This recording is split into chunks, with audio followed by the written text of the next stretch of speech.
A few weeks, or maybe months, ago, I reviewed a little racing game known as Flatout. What made it unique among its peers was the fact that it was more destruction derby than racing. Most tracks were off-road, traction was limited, and carnage was at the maximum.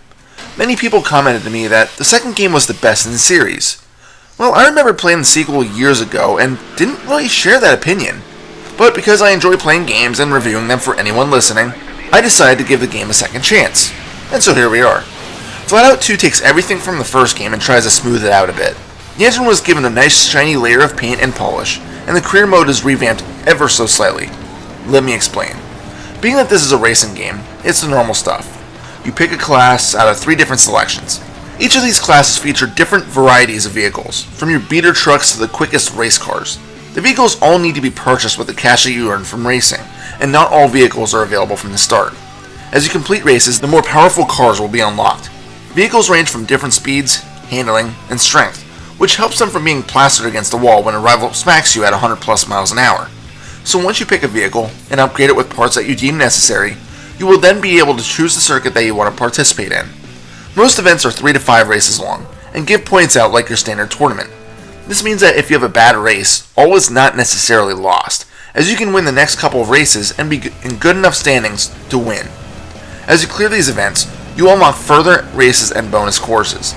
Unlike its prequel, Flatout 2 has a lot more fun stuff to do in addition to the standard races. There are more demolition derby arenas that you can partake in.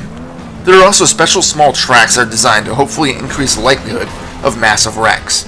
There are also more events like the long jump and bowling from the previous game. Truthfully though, I didn't care for these as much. High jump is still a blast, although it's much more difficult since you're forced to slalom around obstacles. But now you have things like field goal, where you have to try to get through a small path of defenders as quickly as possible and launch your driver through the uprights.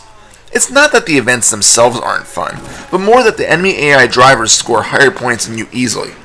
Many of the stunts are much more difficult in the new engine, and part of this might be because you're forced to pick one of 5 special vehicles to drive for these new events. You cannot bring your own ride, so if you spend a lot of cash on your car just to speed it up for these special events, well, you just wasted your money. But thankfully, these events are purely optional and just for extra cash. In order to clear each derby, you only need to complete all of the standard race events in I believe the top 3. So any medal will clear it, although higher medals obviously have a larger race purse. Once you pick one of these, which are oftentimes themed, you'll begin the first race.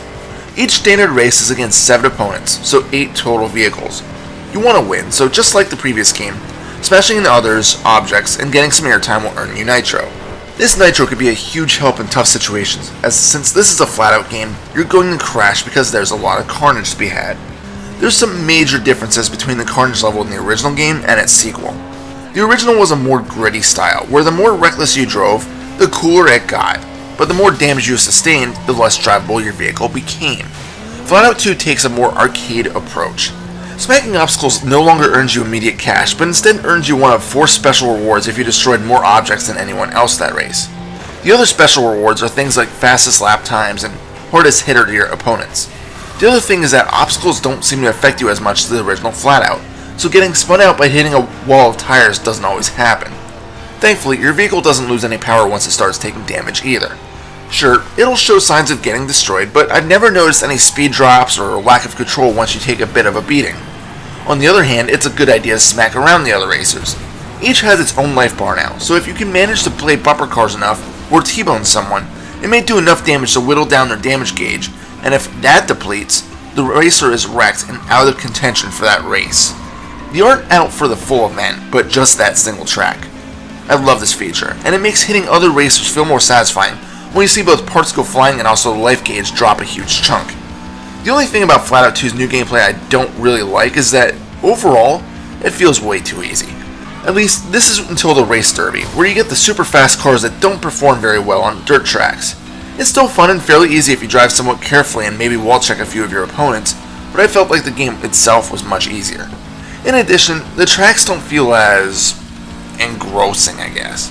The original game was fun because you saw shit all over the place, with signboards, cones, tires, and other stuff littering the track everywhere. In Flatout 2, you might see a few things here and there, but I felt a lot of times that it was just a standard racing game, and not something that has a hint of demolition style in it. That's not to say that they're all bad, though. Many of the tracks are still enjoyable. I love the city ones where you get to drive through a mall and take down a few windows and chairs. The stage where you drive through a greenhouse is pretty fun, too.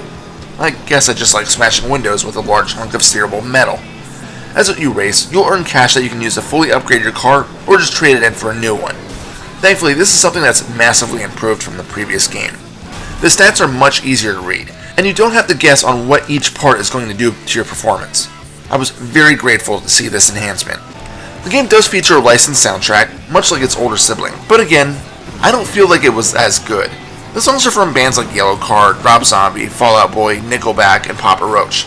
Strangely, many of the songs I really liked only played during the special events, where they were giving a loudspeaker effect.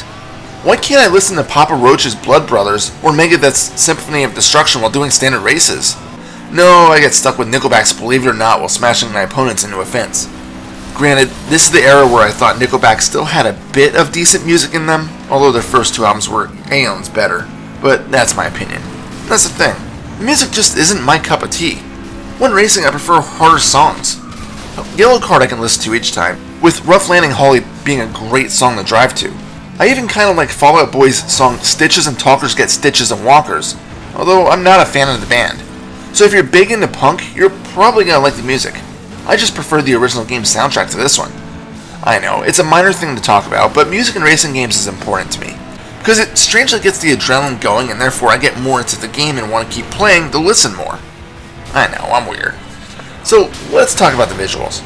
Overall, they are much brighter than Flatout 1, which is fine by me. There seems to be a bit more detail in the vehicles overall, although they don't seem to be falling apart as much. The tracks themselves also look pretty nice, with various objects littering them.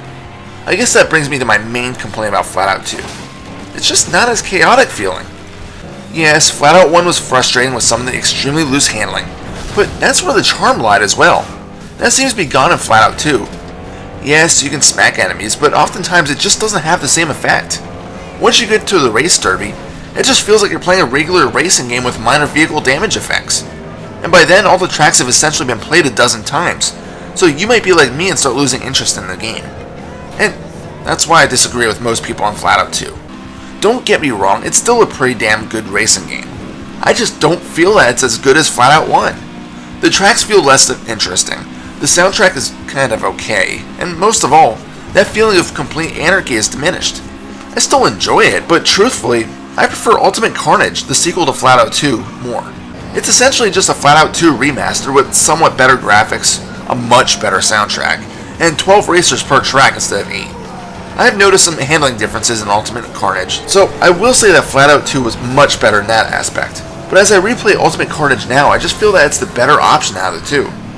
Will I do a full review on Ultimate Carnage? I doubt it, as it's too far close in gameplay and feel to Flatout 2. But out of the two, I'd suggest that one. But be forewarned, the question of which one is truly better is heavily debated. I checked out the Steam forums before writing this review, and there's a massive discussion on which game is better. I think most people seem to prefer Flatout 2, but this guy, I'll stick with Ultimate Carnage. Final score? Let's go with a 7 out of 10 on this one. This is Reaper. Happy fragging.